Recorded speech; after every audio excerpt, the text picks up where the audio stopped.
kupfuurira mberi tichida kuti tiratidzane kuti sei mhepo yakasumuka nemhaka yekuti Jesu angati let's cross over to the other side. Was it a normal wind? Mhepo iyoyo yanga iri mhepo here yakangosumukawo mugungwa nemhaka yekuti mune mawaves. But tichiverenga nesoko raMwari tinoona kuti yanga isiri mhepo yakangosumuka iri normal. Yaive mhepo yakanga iri designed kuti idzivise Jesu nevadzidzi kuti vasacrossa to the other side. The reason is that kwaive nemurume weGadarini, murume akanga akasungwa nemadhimoni, akanga achitambudzika for a long time. Vanhu vaiti vakamusunga nemachain aidambura, vanhu vakasunga nechii chaungafungwa chakasimba aidambura, aizvikatakata nematombo achiita zvese zvamungafunga zvingaitwa nemunhu ari kunzi ari kupenga akapozeswa nemadhimoni. And Bible rinotiudza kuti paakabvunzwa kuti muri vangani naJesu akati legion. Legion zvinongoreva a multitude. It's a battalion of soldiers anobva 2,000 to 6,000. Kureva kuti munhu uyu anga akatakura madhimoni anosvika kuma 6,000 kana 2,000 ndo zvinoreva legion, kuwanda kwanga akaita. Saka munoona simba ranga ainaro raive simba revanhu vakawanda zvokuti macheni aya chaingochudzviki nemhaka yemadhimoni anga akamupozesa.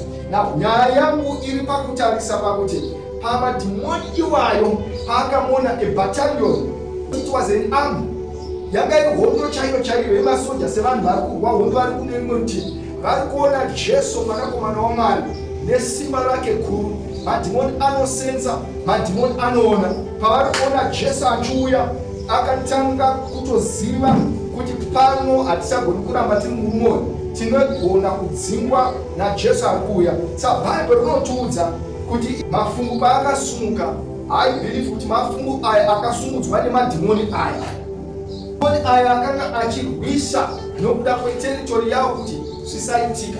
Ndo pataiwonesana last week kuti mukaona dzimwe mhepo dzinosumuka dzine chokuita nokudzivisa, nokurwisa, nokuda kumisa zvinenge zvichida kuitwa naMwari. Saka these demons inova a battalion, a legion, akaona Jesu achiuya nesimba rake, akatanga kusenza kuti tinogona kukurirwa pano. Saka vaifunga kuti the only way yatinogona kuita, tokwanisa kunudza chikepe cha Jesu asasvika kuno. Saka ndo zvinoitika muupenyu hwedu pamwe pacho, kuti mamwe challenges anogona kusumuka, zvinoda kuti utange watarisa kuti chii chiri kuda kuitwa naMwari kana kuti chii changa chaitika, nokuti anogona anga ari machallenji ezvimwe zvinhu zviri kuda kutodzivisa kuti iwe usaenda mberi kana kuti usaachievha magoals kana kuti usasvika kwaunofanira kusvika nedestiny yako. Saka izvozvo zvinofanira kukupa courage yokuramba uchirwa, yokuramba uchinamata, yokuramba iwewo uchitozviforsa kuti inini ndinopfuurira mberi, nekuda kwokuti kusumuka kwehondo nemawaves it's a sign that kwauri kuenda kwakanaka. Haleluya.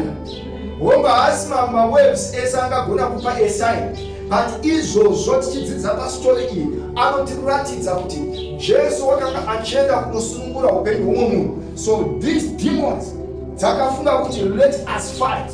Maybe dzakaposigina mumwe madhimoni aigara mumvura kuti wouya mwanakomana waMwari, mugarirei asati asvika kuno, deal with his body, kaadurire mumvura, but havakwanisi kumudza Jesu mwanakomana waMwari. Haleluya. Ndakapa inini ndikati kutenda kwatinako tingapinda nematambudziko nezvinorwadza, pandoda kuti uyeuke kuti haunyuri as long uina Kristu, upenyu hwako haugoni kuti uwinde pasi nokuti una Jesu uri mauri. Haleluya. Demons can come, mawaves angauya, zvakashata zvingauya, asi pakupedzesera uchaita sail through, unokunda. Bhaibheri ranamboti hatisangani nematambudziko. That's why Romans ichitiudza kuti kunyange kutambudzika kana nhamo kana kushayiwa zvokupfuka kana zvokupfeka hazvigoni kutibvisa muna Kristu Jesu. Kureva kuti tinofanira kuramba takamira tichifamba tiri muna Kristu Jesu. Haleluya. Even if the challenges and the problems come, tinofanira kuziva kuti at the end of the day tinofanira kuricha to the destiny kwatakagadzirirwa naKristu. Ndosaka tisingafaniri kutya kana kuvhunduka pakauya zvinotirwisa. Zvinofanira kutova encouragement yokuziva kuti tiri kufamba tichiinda kwakajeka, nokuti Satani haarwisi chisina basa. Haleluya. Satani haarwisi destiny isina kwaari kuenda, munhu asina kwaari kuenda. Satani haarwisi chisiri threat kwaari. Satani haarwisi chaasiri kuona chisina kunaka. Anorwisa zvakanaka, anorwisa zvaanenge achiona kuti zviri kuita zvinogona iye kuti zvidzivise umambo hwake kana kuti zvinoita kuti zita raMwari rikudzwe. Haleluya. So ndipo panyaya iyoyi ndoda kuti munzwise kuti murume uyu anonzi Legion akanga aprofitwa kudhara. Tikaenda kuOld Testament ndoda kuti muone kuti Bible riri very prophetic. Uyu anonzi Jacob pairopafadza vana vake, toda kuti ende ikoko tichaverenga very quickly. Achiropafadza vana vake, pane paakataura paakasvika pana Gad. Uyu murume ari kunzi the man of Gadarene, yaive a region yaGad. Gad anga ari mwana waJacob, one of the child of Jacob. Genesis chapter 49 Bible rinotiudza iro pavhesi 18. Airopafadza vana vake. Pavhesi 18 Bible robva rati here, I have waited for your salvation. God, Lord Mbati, ainzi God, a troop shall tramp upon him, but he shall triumph at the last. Focus on verse 19. Inoti God, a troop shall tramp upon him, and he shall triumph at last. Now, God here you are with our God. And you know he was a tribe of God. Now, a man from the country of Gadarene, Kurotma demonic eye, Angar region, Yevali, Kanocherutsi, one of the child, tribe, God, Yangai people, Saka, prophetically, Pakatauro, Masopaya, a troop, each up pattern, and Shanse with the Kashan Rishon, Kanotichanga Kumbuyikiza, we shall overcome at last. It was a prophetic sign, Yakanga to only quack. Kuti pane murume wevana wakagati achapozeswa nemadhimoni, a troop of demons. Iri kunzi troop handati isusu legion zvinoreva troop. Yaive a troop of demons ndokuyamba yapozesa this man, this child, this descendant of Gadarene. But at the end akakunda nei nokuda kwaJesu. Haleluya.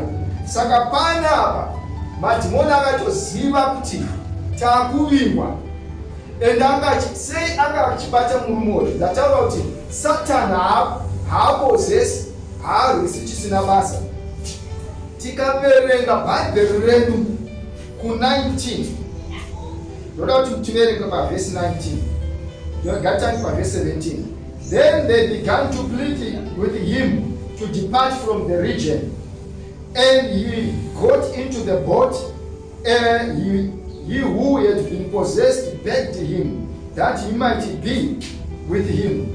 However, Jesus did not permit him, but said to him, Go home to your friends and tell them what great thing the Lord has done for you, and how he had compassion on you.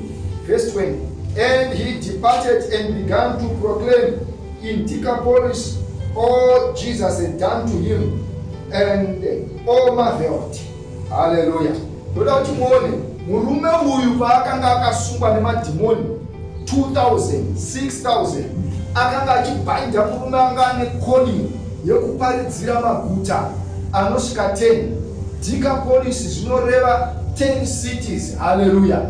10 cities dzakanga dzichifanira kuti dzisikirwe nomurume iyeyu anga akasungwa nemachain, anga ari demon possessed.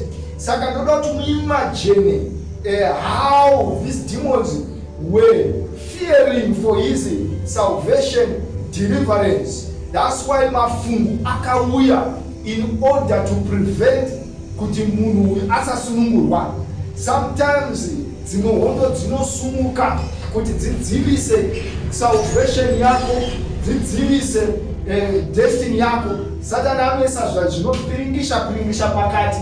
Chaari kuona kuda kuendwa, ari kuona zvikuru zviri mberi. Saka murume uyu anga akatakura 10 cities dzaifanira kupona. Imagine. Amen. Tenstendi yekuti madhimoni 2000, mademoni maybe 6,000 or a number between 2,000 and 6,000. They said handei tinomupossess. Nokuti kune vanhu vaifana kupona mukuta kwakaenda. Saka paakasunungurwa, he asked Jesus kuti ndodawo kutevera, ikanzi no, usanditevera.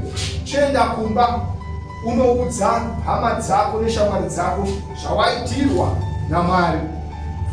Saka ipapo tinoona kuti akabva aregera kutevera Jesu, ndobva atanga kupinda mumaguta ayaya one by one achiparidza.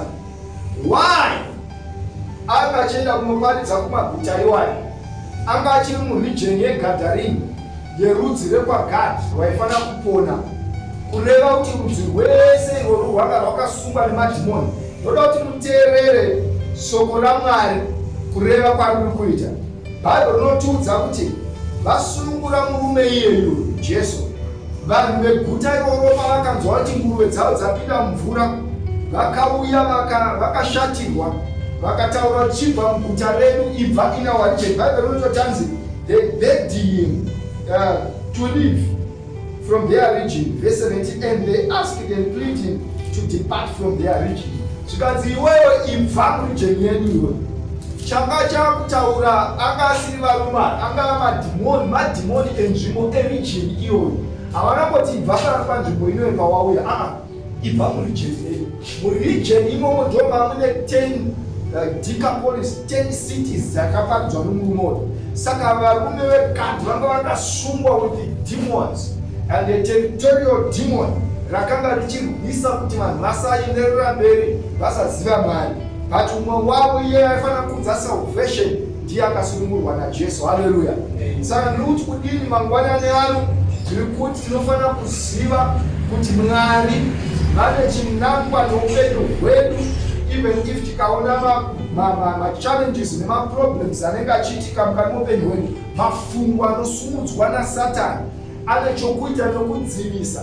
Saka paya patinomateerera tiita Satani nezvino zvaari kundirwisa, zvinhu zvakandibata, ndisi kukwanisa kana kumbonamata, kunyatsota sei, ndiri kutopa Satani wacho mukana. Haleluya.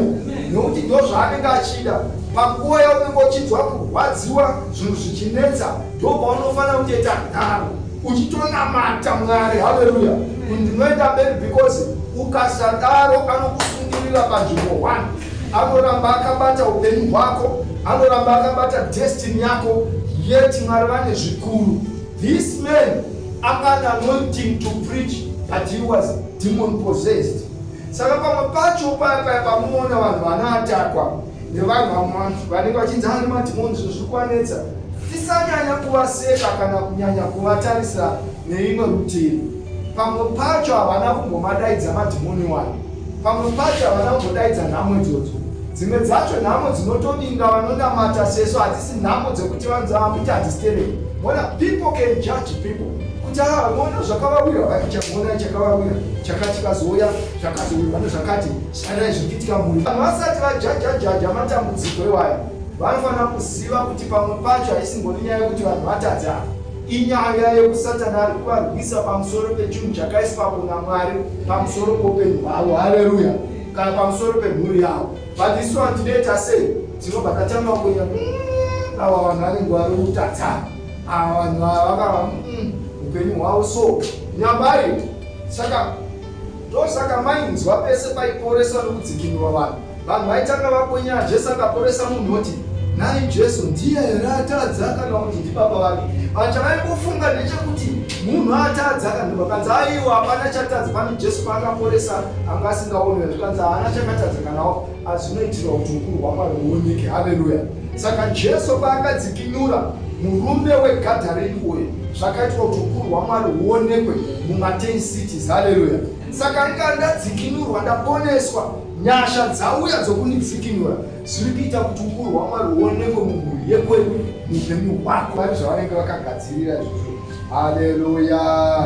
Amen. Saka ndoda kuti muone masikati ano kuti mafungu mamwe anosumuka, they are designed by the devil. They are designed by demons. They are designed by false spirits, or those that try to counter our destiny. dzinoda kurwisa kwatinofanira kusvika. Saka munamato wangu kuti pese patinoona zvinhu pazvinenge zvichitanga kusumuka zvisiri izvo, ngatisumukei tinamate. Haleluya. Ngatisumukei tiite kamera, ngatisumukei tirayira.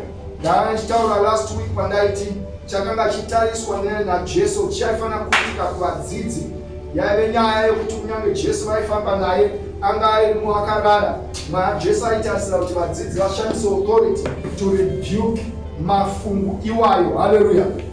Aitarisira kuti ivo vashandise simba rekuti iwe mafungu nyarara, dzikama, nemhaka yekuti anga akavapa simba rekurayira. Kurara kwake zvaisareva kuti anga asingazivi.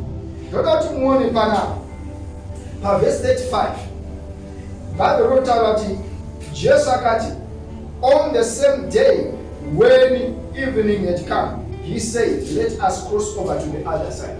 Jesu akatovaudza, let us. Aitoziva ndiani wamunofunga kuti Jesu ungataura soko rikasazadziswa? Jesu aiva mwana waMwari, aiva muprofita. Hakuna soko rinotaurwa naMwari mukati muupenyu hwako kana mukati muupenyu hwako risingazadziswi. Nyangwe pakaitika mafungu akaita sei rinozadzikisika. Asi onai manje paverse chapter 5 inobva rati, then they came to the other side. Mafungu akavamisa hana. Jesu akataura, asi pakati pane zvakaitika. Vazhinji vedu vanoperera pamafungu, vazhinji vedu vanoperera pamhepo. Ndo panoperera paniki yose inoitwa nomukristu, kana kudzokera shure kwose, kana kusareda kwose kunoitika kana mafungu auya. Nokuti vadzidzi vakati, Jesu hamuna hanya, tofa. Chikonzero vakaona vakufa, akaona vakuparara. Sokuti dai Jesu anga asipo, vaigona kutotenesa bhoti yavo kuti ayo varume kwatiri kuenda ukatisviki, mafungu ari kusumuka achibva nemhiri ukachiuya nekwatirika, zveshuwa dai tatenesa chibhoti. Inyaya yekuti Jesu aitomo, thank God nokuti Jesu anga arimo. Ndinoda kuburitsa poindi yekudaro. Ngatitendei Mwari kuti tina Kristu. Haleluya. Dai tatisina Kristu vamwe vedu taigona kutongosiya zvinhu zvikaoma, vanadzokera shure. Asi thank God kuti aripo, zvaoma tinepo kuzotizira. Dai vadzidzi ava vanga Jesu asipo, shuwa vaitotenesa bhoti, vaitoidzosa pano kuti kwatiri kuenda hamuna kumira zvakanaka. Asi Jesu akasumuka, akamuka, akavarebuka, akavati matyireiko, mashayirei kutenda. Haleluya. Upenyu hwechikristu haudi kutya, upenyu hwechikristu haudi kushaya kutenda. Unoda kusumuka nesimba, unoda kumira. Haleluya. Mukuoma kwezvinhu unosimba uchinamata, zvichirwadza unosimba uchinamata, mafungu achisumuka unosimba uchinamata. Anozobodzikama chete wotozokangana kuti ndo zvinhu zvakamboitika. But Mwari vanoda kuti tarise mberi. Saka Jesu akadeclare rwendo rukazadziswa. Haleluya. Saka ndinotenda kuti Jesu akadeclare rwendo rwokutenda, rwendo rezvinhu zvavakataura pamusoro poupenyu hwako rinofanira kusvika kumucheto. Haleluya. Ndingapfuura nezvinganetsa nhasi, ndingapfuura nezvingarwadza, ndingapfuura nezvinorwadza muviri, ndingarwara, ndingashaya mari, tinganetseka, tingaita sei, whatever chaungafunga hachifanirwi kukutadzisa. Haleluya. Pasiri pano panyika chete, pane zvepanyama chete. Iti rumwe rwendo runofanira kusvika kuseri apart from matambudziko atingasangana panapa, ndorwokudenga. Haleluya. Tine vazhinji vakana mukatsvaga munonzwa kuti vanhu vanoti pakazonyanya kunetsa zvinhu patakapindana nedambudziko, ndopatakasarira zvekunamata zvakabva zvanetsa, takaona kuti tonamatirei. Pakazodai pakazorwara baba kana mai, zvinhu zvikadai, ndopatakazotongona kuti kana zvekunamata zvacho takatedza tikapoteredza.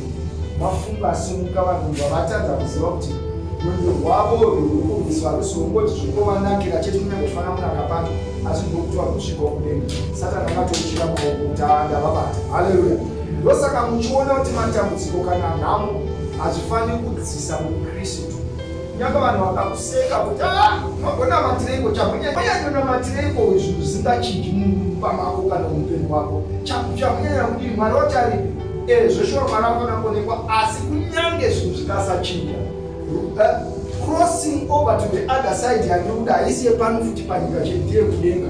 Saka izvi mafumba yakaramba chichitenderedza ndofana kuramba ndichienda ndichimboshambira chevakadini because ndine kumwe kwandinofana kuzosvika futi kusiri kwepano. Haleluya. Saka zviri nane chero kuti mafumba iwayo akaramba ndichimarwisa ndichienda kunofana kuendwa kwete kudzokera shure nokuti handifani kurasikirwa noupenyu hwangu. Haleluya. Saka a lot of people vanozoregedza kunamata nekuti kana munhu akarwara akasapora havachatonamata kuti Mwari atirasa. Kana vakashaya kumba zvinhu zvikanetsa vakashaya mari vanhu vatoti aiwa Mwari yedu ngatimusiyei tapana. Vakashaya mwana zvibasa zvikaoma vanhu vanobva vati toregedza. Mafungu anosumudzwa naSatani to prevent people to cross over not only paupenyu huno but paupenyu hunouya. Haleluya. Saka there is another other side rinofana kusvikwa. Amen. Musaregera Satani achikubvisa. Amen. Now chidzidzo chimwe chatinofana kuziva ndechekuti kunyange zvasumuka izvozvo ndopanoshanda kunamata, ndopanoshanda kurayira, tinonamata kuti kusvika kuti Mwari vatisvitse to the other side. Zvisakanganwawo tichipembera kuti murume iyeyuyo weLegion anga akapozeswa nemadhimoni 2,000, 5,000, 6,000, anga ane destiny yakakura, anga ane mandate yekuparidza, anga ane kwaaifanira kusvika, ane maguta aifanira kusvika. Newewo Mwari anogona vakagadzirira zvakawanda, but ndikatadza kuziva kuti zvimwe zvacho zvinosunga upenyu hwangu zviri kudzivisa kuti ndisaenda kwakuenda, iwe ukatogara uri panzvimbo imwe chete uchizviteerera kana uchitozvinesa, hapana kwaunoenda. But murume uyu akati achingopedza kusunungurwa meso akanga avhurika, calling yake ikabva yavhurika, akabva aziva kuti I'm not an ordinary person. Hallelujah. I'm not an ordinary person. Ndakatumwa kuti ndinoparidza soko raMwari. Ndinacho chandakaisirwa naMwari mukati muupenyu hwangu. Haleluya. Ndinaro soko randinofana kuudza hama dzangu, ndinaro soko randinofana kusvika naro kuguta. Akaenda akanoparidza, Mwari vakamuitira zvakanaka. Madhimoni enzvimbo iyoyo anga asingadi Jesu. Jesu akangodzingwa murume ndobva adzingwa. Jesu bva atodzokera back. Ukaverenga pavhesi 20 nobva chanzi he departed and began to proclaim. Alright, verse 21. And now when Jesus crossed over again by boat to the other side, a great number of men should gathered to him, and he was by the sea. Toda kuti muone chimwe chinhu Jesu anogona kushanyira iwe mumhuri mako kana kuti munzvimbo yako iwe chete, asi muine chokuita nekuti uchaafekta vanhu vazhinji. Vakamudzinga murijeni mavo, madhimoni enzvimbo akamudzinga. Jesu bati hazvinei hazvo ndakudzokera, batonosangana nevanhu vanga vakamumirira, but akatopedza rimwe basa. Saka patinodzingirwa nokuponeswa tine zvimwe zvinhu zvinotoafektawo mhuri dzenyu zvakanaka. Mwari vanenge vakatidanira zvakanaka. Haleluya. So ndoda kuti muzive kuti mafungu anoratidza good direction, not only Satan. Interpretation yakaitwa nevanhu yokuti mafungu zvinoti hauna Mwari, nyamba mafungu anotoratidza kuti uri kuenda kwakanaka, uri kuenda kune destiny, uri kuenda kunogona kusunungura zvikuru. Haleluya. Kana ivo vanoroya chaichavo, vanoroya nokuti havasi kufanira zvinhu zvinoupenyu hwavo, hazvirevi kushaya Mwari. Haleluya. Saka matambudziko is not a sign yekushaya Mwari chete. Ndosaka akaenda zvese kuna Jobhu akakumbira kuna Mwari kuti munhu uyu mukamubvisira zvese achakurambari. Mwari vakati aiyo, as long as unobata mweya wake. Zvoshuwa Satani akaenda akanoguraya akanoparadza zvese, Jobhu akaramba akamira. Jobhu angasiri mutadzi, anga akarurama. Haleluya. Asi akamira nokuti simba raMwari raifanira kuratidzwa. Zvaisarira kuti anga asina Mwari, kunyange akarasikirwa nezvakawanda. Vana vakafa, mombe, mbudzi, vanhu vakamuda, nemukadzi akatuka Mwari. Vamwe vati Jobhu waya ndofunga Mwari wakazotiza, nyambai yave test. Zvinoratidza kuti anga achitori naMwari muzhinji. Amen. Saka ndinoita sei?